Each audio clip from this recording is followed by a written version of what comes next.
Andhra Pradesh CM Chandrababu మాటలు విని తెలంగాణ నీటి హక్కులను కాలరాస్తే సీఎం రేవంత్ రెడ్డిని భవిష్యత్ తరాలు క్షమించవని మాజీ మంత్రి పువ్వాడ అజయ్ కుమార్ హెచ్చరించారు. భద్రాచలంలో బీఆర్ఎస్ ఆధ్వర్యంలో ఎస్ఐఆర్పై అవగాహన సదస్సుతో పాటు కార్యకర్తల సమావేశం జరిగింది. ఈ సమావేశానికి హాజరైన పువ్వాడ అజయ్ కుమార్ పోలవరం ప్రాజెక్టు పూర్తయితే భద్రాచలం పట్టణం ముంపు ప్రమాదాన్ని ఎదుర్కొంటోందని, తెలంగాణ జల హక్కులను కాపాడటానికి సీతారామ ప్రాజెక్టును త్వరగా పూర్తి చేయాలని ప్రభుత్వాన్ని డిమాండ్ చేశారు.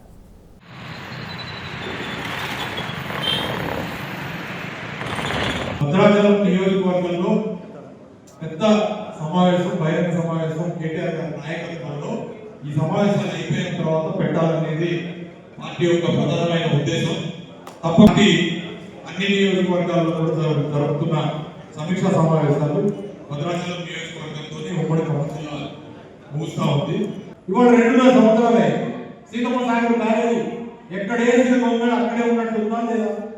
సీతారామ ప్రాజెక్టు కేసీఆర్ మొదలుపెట్టి ఏ పంపులు కట్టిందో అక్కడ నుంచి ఒక్కడు వీళ్ళు మోటార్లు ఎత్తుకోకి నీళ్లు నెత్తి మీద చదువుకున్నారు కదా. నీ నెత్తి మీద తడిసిందని ఎంట్రుకలు తడిసినంత వరి పొలం ఎక్కడ తడిసిందా? నీ ఎంట్రుకలు తడిసినంత మందమన్నా వరి పొలం తడిసిందా? ఎక్కడైనా భద్రాచలం నియోజకవర్గంలో సీతారామ ప్రాజెక్టు వల్ల పంట పెట్టారు. సీతారామ ప్రాజెక్టు వద్దు, ఇసుక మాత్రం వద్దు. భద్రాచలం ఎక్కడ ఏం ఉండాక అక్కడ పోయి చెప్తాడు, లేదు మేము కండ వేసుకోలేదు, మేము కండ వేసుకోలేదు. మరి కండ వేసుకోకపోతే నేను తీసుకపోయిన పొగిరెడ్డి శ్రీనివాసరెడ్డి గారు ఆయన పక్కనే ఉన్నాడు. నీ కండ వేసిన ఆయన రేవంత్ రెడ్డి గారు ఏ పార్టీ ఉన్నాడు? నీ మెడలో ఉన్న 3 రంగులు ఏ పార్టీ? మరి నువ్వు ఏ కండవాలి?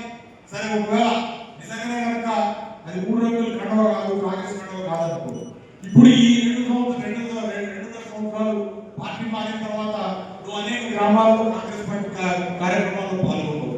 కాంగ్రెస్ పార్టీ అట్లాంటి పరిస్థితి వల్ల పార్టీ మారిన పరిస్థితి.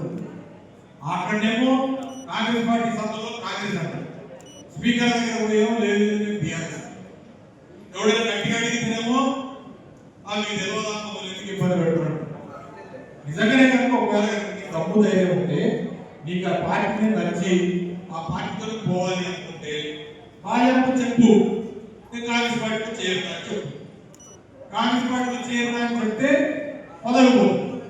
మేము పార్టీ బీఆర్ఎస్ పార్టీలో చేరినాం, ఇగో బీఆర్ఎస్ పార్టీలో విలీనమైనాం, లేకపోతే ఇగో ఈ 12 మంది మేము బీఆర్ఎస్ పార్టీలో విలీనమైనాం, మేము బీఆర్ఎస్ పార్టీలో చేరినామని చెప్పే దమ్ము ధైర్యం ఆ రోజు ఉండేది. కానీ ఈ రోజున ఆ దమ్ము ధైర్యం నీకు ఎందుకు లేదనుకుంటా. ఎందుకు లేదంటే కారణం ఏంటంటే నీ పదవి పోతుందనే భయం.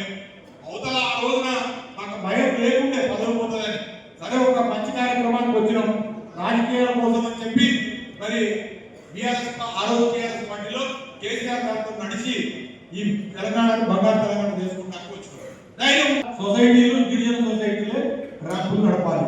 కానీ ఆ గిరిజన సొసైటీల ముసుగులో ఇవాళ ఎలక్షన్ పెట్టుకొని ఆ ఎలక్షన్లో మీరు ఇప్పటికిప్పటికి డబ్బులు ఖర్చు పెట్టుకొని ఇద్దరు మంత్రులు కలిసి ఇక్కడ గిరిజన ప్రాంతాల్లో ఉన్న సర్పంచుల్ని మాయ చేసి ఆ సొసైటీలన్నింటినీ కూడా మీరు చేతిలో పెట్టుకొని ఇవాళ ఇసుక దోపిడీ చేస్తారు.